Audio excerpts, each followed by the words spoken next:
Hello there, and it's Zach once again, and this time we've got a Castle Blood automatic, and it's a 4v4, and it's going to be pretty hectic and pretty crazy. And I know that I've said that I don't really like commentating CBA matches, and that's still true. They're not my favourite things in the world. However, I did watch this one earlier, and I thought it was pretty good. Okay, so before I actually introduce everyone, as we can see there, a really quick attack from Green King, who is playing as Huns. He's going to try and take down this gate of the Teuton player AEY. He's playing as Blue. But in comes Yippee-Ki-Hey, or is it Yippee-Ki-Hey, Yippee-Ki-Hey, or something like that. He's playing as Red, he's Franks, and we've got a lot of other players on the pitch as well. But for now, I'm just going to show you this real quick, because this is just how quickly Huns can take out buildings. As you can see there, that was about 10 Tarkans coming in. They took that gate down to over half health, and that is just how quickly they can take out buildings. So, the team that we're spectating consists of Blue, Grey, Teal and Red, and they're going to want to stop this Tarkan, this Hun player, King, as fast as they possibly can, because they're going to be able to, he's going to be able to take out buildings too quickly. Of course, you've got the Teutons, Teutonic Knights, very, very strong against buildings as well. Not got amazing pierce armor, but they are able to do considerable damage. So as we can see, just trying to take down the Hun player gates and just get straight to his castles and taking him out as fast as possible. So who else is playing this game then? We've got Yellow, who is playing as Britons, and they're going to be able to do a fair amount of damage to the elite throwing axemen if he micros them properly. We've also got Purple playing as Aztecs. He's got the Jaguar warriors there, and finally we've got Grey, Knights, who I've been told is a complete noob. By little someone. He's playing as Spanish, and he's got Conquistadors, obviously. Teal then is Chinese, Elite Chuko News for him, and I believe that covers everybody. Oh no, it doesn't. Orange is playing as Celts, so he's got the Woad Raiders. So as we can see then, these guys have just completely ganged up on Green, and they are taking out his castles as fast as they can. They do not want him getting those Tarkans out onto the map and starting to kill off their gates and things, because those of you who don't watch, don't play Castle Blood Automatic, raisings get you villagers, and once you've got villagers, that is when you can start to push your advantage in the game. So it's important to get raisings, really, and obviously these guys don't want the Hun player to get the raisings. Also, if you lose all 4 castles, it means you're out, and that is exactly what's going to happen for Green right now, because there's no way that they are stopping this onslaught of Teutonic Knights. So then, I just wanted to make a little announcement while the game is hotting up, and that's basically that I'm going to be, if I bring out a custom scenario game gameplay video, I will also bring out a random map gameplay video in the same day. So therefore, if you want to see random map, you can see random map, and if you want to see custom scenario, you can see custom scenario, because there's going to be both, and they're going to be uploaded nearly every day, if I can. I've got 10 days off now, and 1 second while I pause the video real quick, because it's really slow. Okay, that should be a little bit faster now, and it's not going to drag on for too long. So as you can see, Green has been gutted, and they have taken out pretty much his whole, or his entire base right there. And then, in retaliation for that, we've got Red and Purple staging an attack onto, sorry, not Red and Purple, Orange and Purple, staging an attack into Red space. We've also got backup, or backup, from Yellow there with his Britons, and that looks like Red's out. So that is pretty quick. I mean, we're looking at 7 minutes into the game, and as you can see, the 2 players are already out. So now, it's going to be pretty much at a stalemate. Excuse me. We're going to have Britons, Aztecs and Celts against Chinese, Spanish and Teutons. So fairly even. I think it can't be too far, and Red is now out of the game. So now it's left down to the remaining guys to battle it out, and it's going to be interesting now to see who can get the advantage here. Green was out first, very quickly taken out there, and that was a good move to make by the Blues team. Blue has also managed to get some villagers from that, and as you can see, he's walled his back of his base. He's going to be walling this, and he's already walled for, well, he's walling for Teal as well. So, what can these guys be expecting to do once they get their villagers out onto the map? Now, who else has got villagers so far? Grey has got 4 villagers of his own, so he's got plenty of raisings already. And going up with stables there for him. Blue's also going up with stables because Spanish and Teutons both can get paladins, so they're preparing for when they manage to age up. For those of you who don't play Castle Blood Automatic, what happens is you start in the Dark Age or Feudal Age, either or, and when you get to a certain amount of kills, you get aged up. So depending on your civilization, depends how many kills you have to get. If you get a lot of kills, that means you get to age up, and it means that you can research things at the blacksmith at the back here, research things at university, and also build units from your buildings. And as you can see, Blue has got 130 kills right there. He needs, I think, 300 to get up to the Castle Age, so he's a little way off yet. Grey then as well, as we can see if we look at the back here, he's got 190 kills. So they're a little way off yet getting to the Castle Age, but they're still doing a lot of damage. And this is where it's important to try and micromanage your men, try not to lose as many men as you possibly can.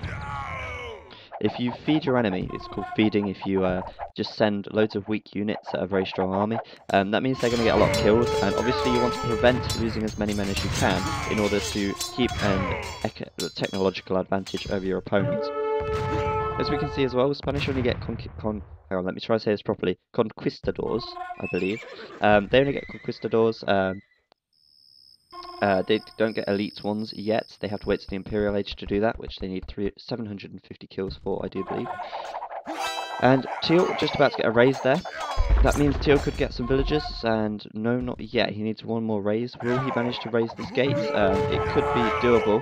However, Yellow has amassed a large amount of elite longbowmen there, and we've got Orange coming in from behind as well. So it looks like those conquistadors are toast, and Teal forced to flee across the map. Now we've got a lot of scuffles between Aztec Jaguar warriors and the Teutonic Knights. Now looking at the Teutonic Knights, they've got 11 plate armor, which means they're extremely resistant to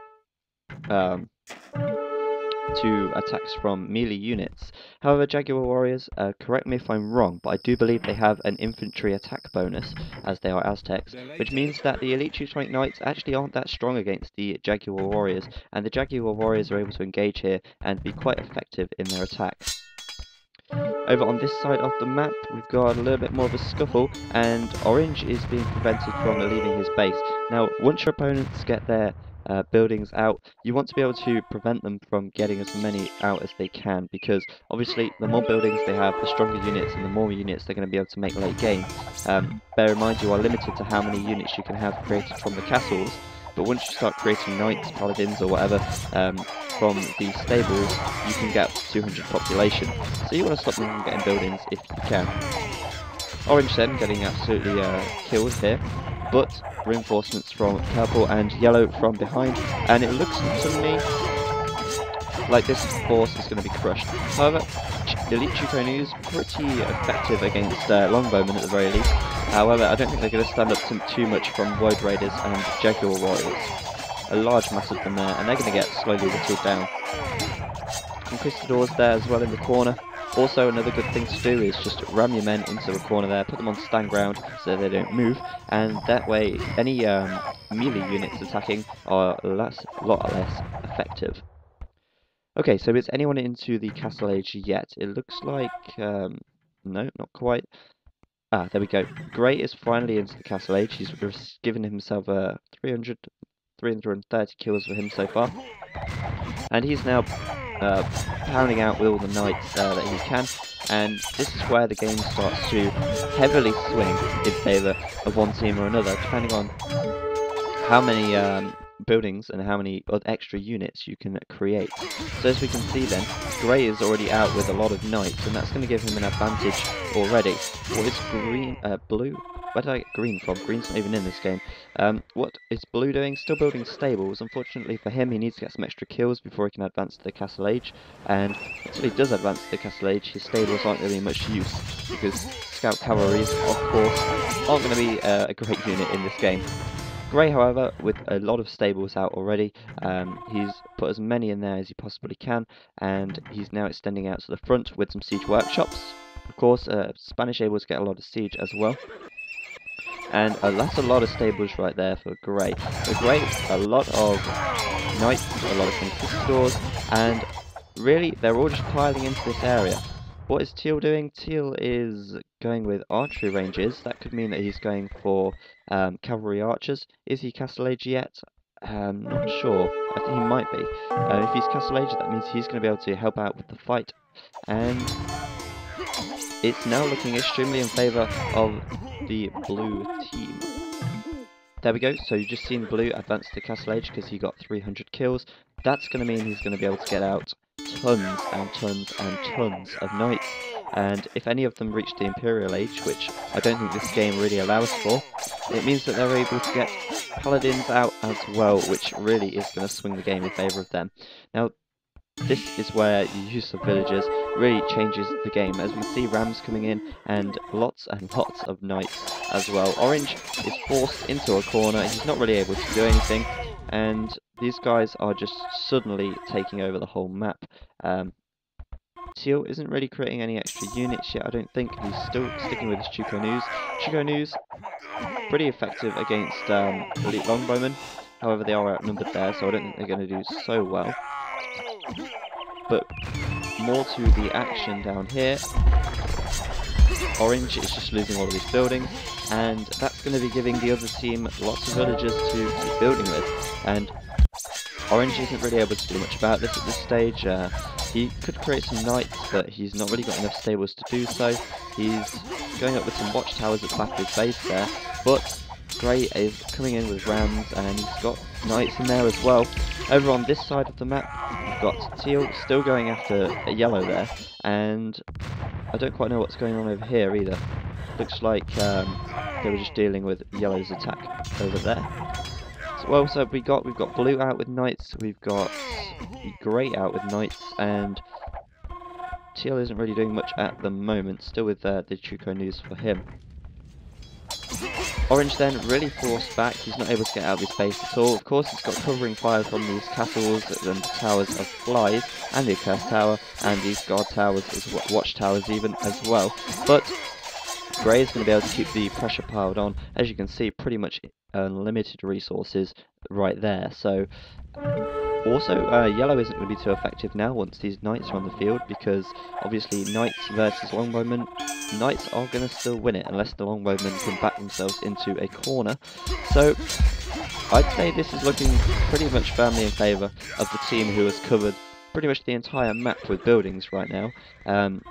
They're just getting out as many guys as they possibly can and forcing their opponents to stick in their bases and take them out, pretty much take them out, as we can see. I don't know if he actually lost a castle there or whether he deleted it himself to make more stables, but Orange not looking in good shape right now. Teutonic Knights coming in as well. If they can get to the castles, they're going to be able to take out even more, and Conquistadors with the covering fire as well. So now we've got Teal trying to deal with Yellow, and if Yellow can't get out of his base, he's not going to be able to help out over here, and Purple can't even get out of his base really, because he's got a massive amount of doom outside of his base and he does not want to leave. So there we go now with Teal creating cavalry archers, and this is a very effective use of villagers. They've just covered the entire centre of the map with buildings, and they are absolutely kicking ass right now. I'm going to speed it up because it's pretty clear who this is in favour of. Orange is slowly going to go down, and there's not a lot they can do about it. Purple trying to get out some pikemen, as you can see from these barracks. I don't know how effective they're going to be now though. He's going to have to get a hell of a lot out in order to take out any of these knights at all. So as we can see, Orange just getting one building after another taken out. And as you can see as well there, Orange has just gone Imperial, I believe. upgrading to guard tower as well. But it's too late. There's not really anything orange can do right now. As we can see, blue is attacking over here, we've got blue attacking and teal attacking over here as well. So blue is into the Imperial Age, as we can see now, with the Cavaliers, and someone's resigned, I believe. Yeah, or someone's defeated, and he rates player 5, no, not player 5, player 8, right there, just absolutely pummeled to death. And look at all that just death and destruction on the floor. Isn't it absolutely disgusting? Okay, there we go. That was a good game because these guys resigned. They knew it was a game over. And really well played, I'd say, by the first team. As I say, I don't know that much about Castle Blood. I don't play it that often. But I do know it's good fun to play. And I hope you've enjoyed watching this, or what little I can contribute to the gameplay. So, thank you very much for watching. And also, I will leave you on this little note. These elite longbowmen falling into the water. What a sight. Okay, hope you enjoyed watching, and I'll see you next time.